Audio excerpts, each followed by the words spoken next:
E aí pessoal, professor Demetrio Siqueira aqui da Academia da Matemática. Hoje estamos gravando o vestibular de Medicina da SESMAC 2024.2 e em um formato um pouco diferente, pois estou gravando pelo tablet e sem a webcam.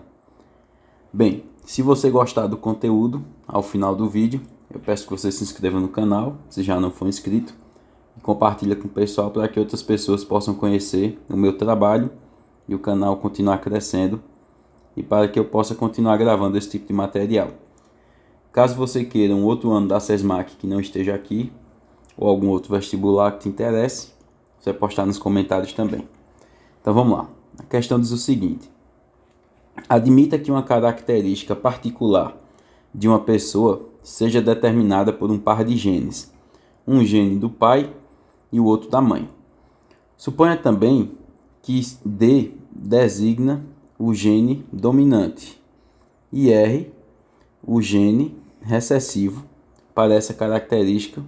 Então, uma pessoa com genes DD é dominante pura, uma pessoa com genes RR é recessiva pura. Uma pessoa com genes RD ou DR é híbrida. E além disso, uma pessoa dominante pura e uma pessoa híbrida têm aparências semelhantes quanto a essa característica. Essa informação agora é relevante, né? Quando ele me fala que uma pessoa, deixa eu achar aqui, uma pessoa que é dominante pura ou uma pessoa que é híbrida tem aparências semelhantes quanto a essa característica, né? Vamos supor que essa característica seja nascer com os olhos azuis, por exemplo. Então, uma pessoa que é DD, dominante pura, vai nascer com o olho azul.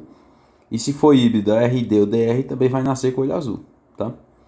Aí diz assim: se os dois membros de um casal são híbridos, então tanto o pai quanto a mãe, e eles têm 6 filhos, qual é a probabilidade de que 2 das 6 crianças tenham fenótipo determinado pelo gene?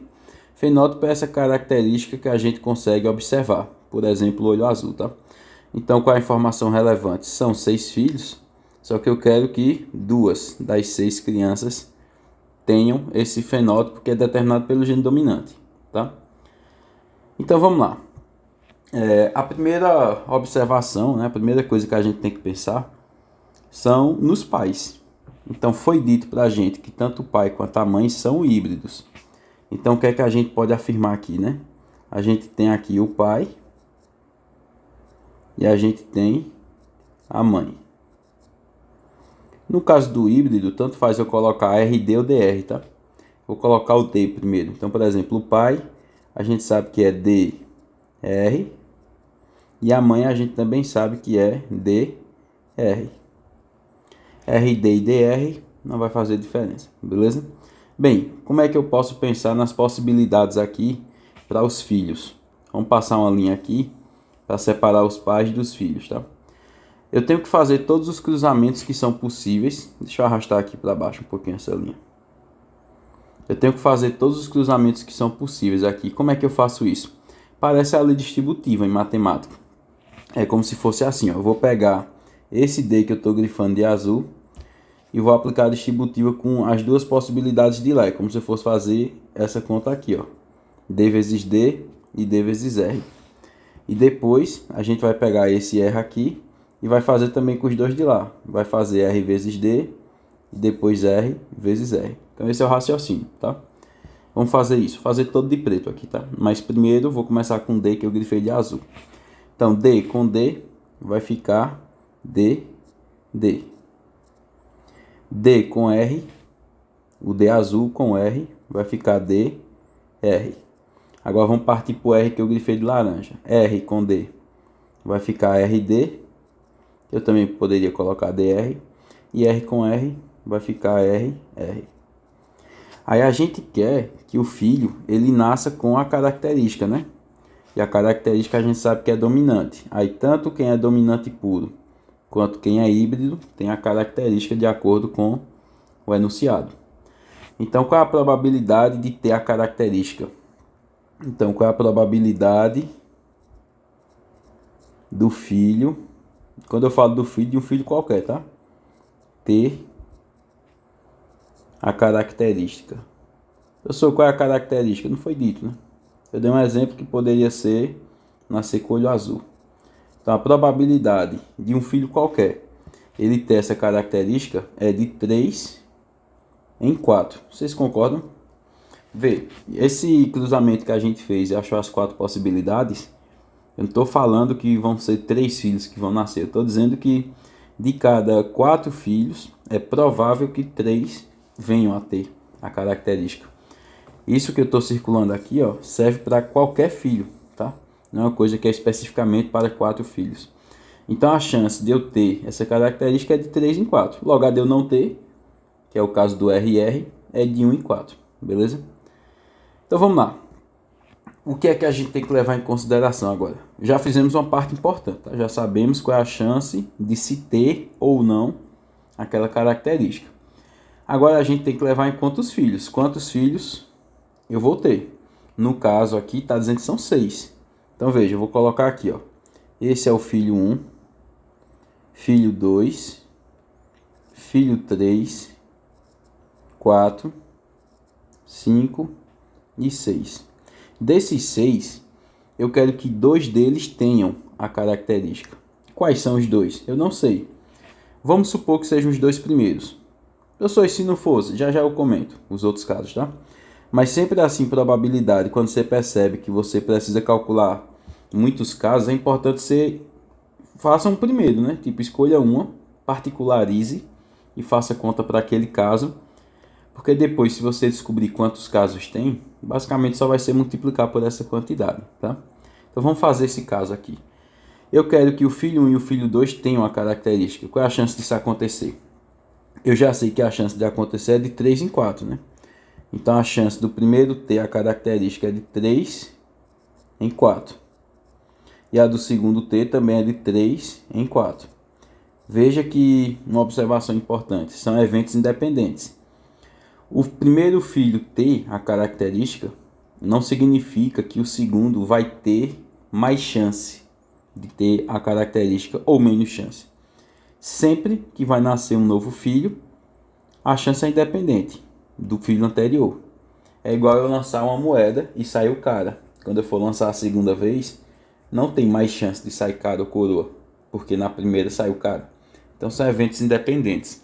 Quando eles são independentes, a gente multiplica as probabilidades. Então aqui vai ser um produto. Todos aqui vão ser produto, tá? E agora eu vou multiplicar pelas probabilidades dos outros 4 filhos não ter a característica. Se a chance de ter é de 3 em 4, a de não ter é de 1 em 4. Então aqui vai ficar 1 quarto, 1 quarto, 1 quarto e 1 quarto. Então essa é a nossa probabilidade para esse caso. Deixa eu fazer essa conta. Vamos descobrir quanto é que isso vai dar no total, né?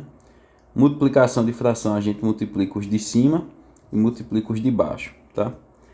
Os de cima, 3 vezes 3 vezes 1 vai dar 9. E embaixo a gente precisa fazer essa conta aqui, ó. 4 vezes 4 é 16. 16 vezes 4 é 64, né? Então a gente precisa fazer quanto é 64 vezes 64. Vou fazer aqui no rascunho, depois eu apago. 64 vezes 64, vamos lá. 4 vezes 4, 16, vai 1. 6 vezes 4, 24. 1 que foi 25. 6 vezes 4, 24, vai 2. Peraí, eu disse 24 com que foi? Deixa eu fazer essa conta de novo. 4 vezes 4, 16, vai 1. 6 vezes 4, 24. Ah, tá certo, com que foi 25. Agora 6 vezes 4, 24, vai 2.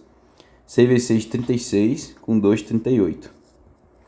Aqui vai dar 6. 5 mais 4, 9. 8 mais 2, 10. Vai 1. E aqui vai ficar 4. Então aqui embaixo vai dar 4.096, né? 9 dividido por 4.096. Deixa eu apagar aqui esse rascunho agora. Bem, olha para as alternativas, né? Nota que não tem essa alternativa 9 por 4.096. Mas se tivesse, seria até pior, na verdade, né? Porque pode ser que você quisesse marcar e ela está errada. Por quê? Veja que a gente considerou que é o filho 1 e o filho 2 que terão a característica. Mas não foi dito na questão que tem que ser os 2 primeiros. Tem que ser 2. Agora você tem que pensar que existem outras possibilidades. Se, por exemplo, fosse o primeiro e o terceiro, o que é que iria acontecer com essa multiplicação azul que eu acabei de fazer? Ia só mudar a ordem, concorda? Porque o primeiro tem a característica, ia ficar 3 quartos. Aí o segundo não teria, seria 1 quarto. E o terceiro teria. E todos os outros não teriam. Então a única coisa que iria mudar seria a ordem da multiplicação. Só que mudar a ordem da multiplicação não muda o resultado. Então, quaisquer dois filhos que eu pegue aqui para ter a característica, na ordem qualquer que eu pegar, sempre vai dar 9 por 4.096. Então agora a única coisa que eu preciso descobrir são quantas maneiras tem de fazer isso. Para não ter que fazer uma a uma, tá? Porque às vezes pode ser que tenham muitas maneiras. Aí você vai gastar muito tempo fazendo uma, não é viável, tá? Então veja, o que é que está acontecendo aqui? Eu estou querendo trocar a ordem de 6 elementos, concorda? Que é do filho 1 ao filho 6. 2 elementos são iguais, de alguma maneira, tem alguma coisa em comum, e os outros 4 também são iguais. Esses dois são iguais entre si, por cada um representar um número de 3 quartos. E esses 4 são iguais entre si, por cada um representar o número 1 quarto. E eu quero só trocar a ordem disso. Bem, trocar a ordem de elementos em matemática se chama permutar. Então eu quero fazer, vou fazer aqui do lado esquerdo, tá? Então o que eu estou querendo calcular é uma permutação, que significa trocar a ordem, só que tem um problema aí, ela é com repetição. Tem elementos repetidos, né?